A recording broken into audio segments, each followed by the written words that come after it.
Hi, our pedagogy topic today is about mouthpiece pressure. And I have to say, in my opinion, mouthpiece pressure on its own is not a bad thing. We all use it.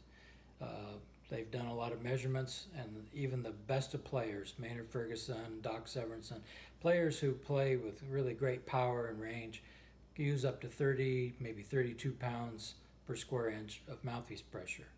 And so, if you talk to players that play well about if they use mouthpiece pressure, a lot of times they'll say, no, I don't use any.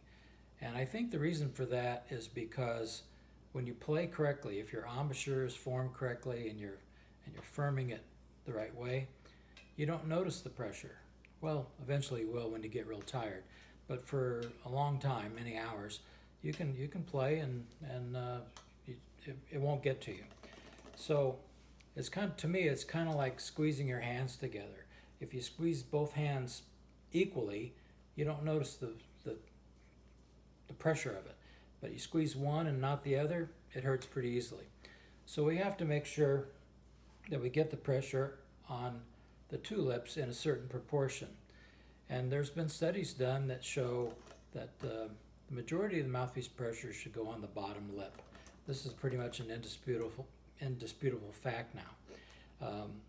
It may be 55%, it may be more, but a lot of the best players use 60 to 70% of the pressure on the lower lip.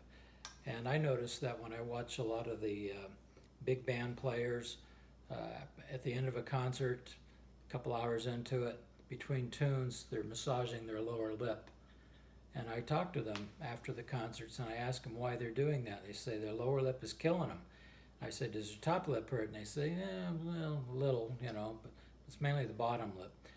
And studies have also shown that the top lip is the vibrating reed on the brass instruments, especially the trumpet. When you play C, below the staff, and lower, both lips vibrate. You can see that they have fiber optic cameras that go up the lead pipe and into the mouthpiece, and you can actually see the vibration of the lips. And so in the low register, both lips are active. But when you start getting into the staff and higher, all you see is the top lip vibrating. So we have to protect that top lip. The main thing that we need to accomplish is not to try to get rid of mouthpiece pressure, but instead learn how to pucker so the pressure is more on the lower lip, and the pucker of the lower lip can withstand that pressure, and then take it off of your top lip as much as possible. That's easier said than done. If we just say, well, I'm going to put more pressure on the bottom, you won't know how to do that. So it becomes a hit or miss thing, and we never find out how to do it. But there are certain exercises that we can do. There's a book that I wrote called 15 Advanced Embouchure Studies. It's published by Hickman Music Editions, and it has a lot of lip bend exercises. Now, the reason I like lip bends, and I also like pedal tones, and that book gets into pedal tones a little bit, but mainly about lip bends. So today we'll talk about lip bends, and my next pedagogy topic will be on pedal tones. Lip bends pretty much require you to use a correct embouchure and to distribute the pressure more to the bottom lip.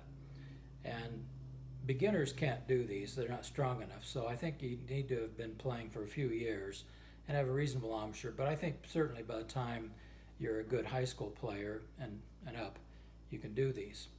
And what we do is we take whatever your normal embouchure is, and you place the mouthpiece wherever you normally do, but you do a bend, and you have to do them loudly. The louder you do them, the better. Don't force the tone, but a good forte. So first we use regular fingerings, and I start on second line G, and I always lip down, never up.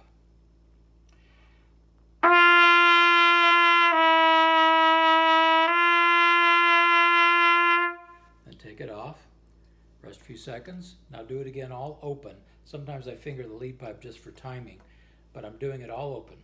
And I try to sound just like I did with regular fingerings.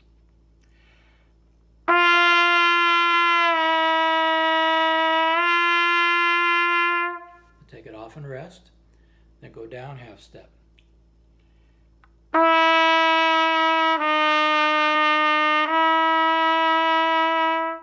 Then all second valve.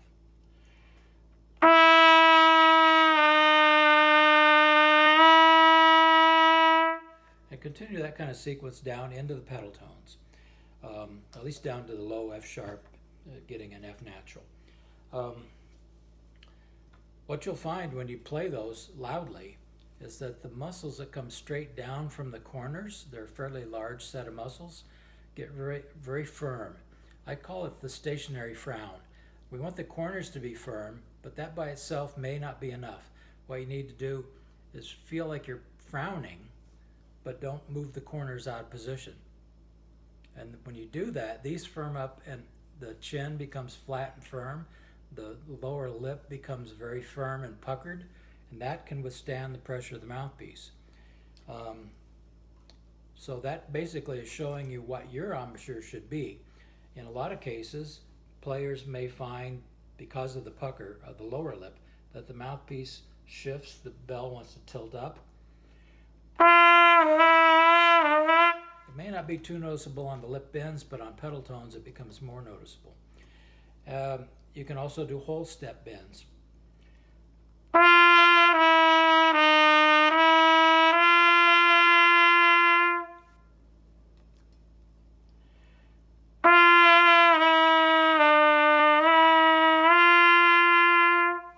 And carry that sequence all the way down.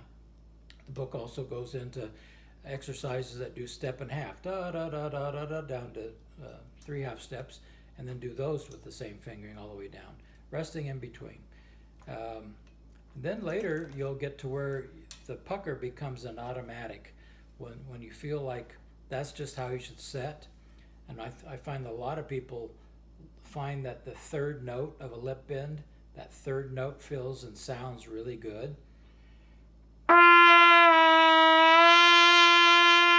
Feels great. You feel like you can knock down walls with that. So that's the maximum pucker, and you're doing it mainly with the bottom lip, or maybe at least a higher portion. Now you can also do exercises after you get a little more advanced where you can maybe play a note like an F sharp, take it off, now just come in on an F sharp open, and then how about a B? See if you can just nail that note, and if you can do that, you know that you're firmed up. If you're kind of loose, and here's the wrong way to play lip bends. So if I try to come in on an F sharp, no way. So it requires you to get the right firmness and the right balance, and these I found have really worked well for improving the player's sound and also endurance. So even just doing, say, 10 to 15 minutes of these exercises each day, within 2 or 3 weeks, you're going to notice a big difference. It's well worth it. Thank you very much.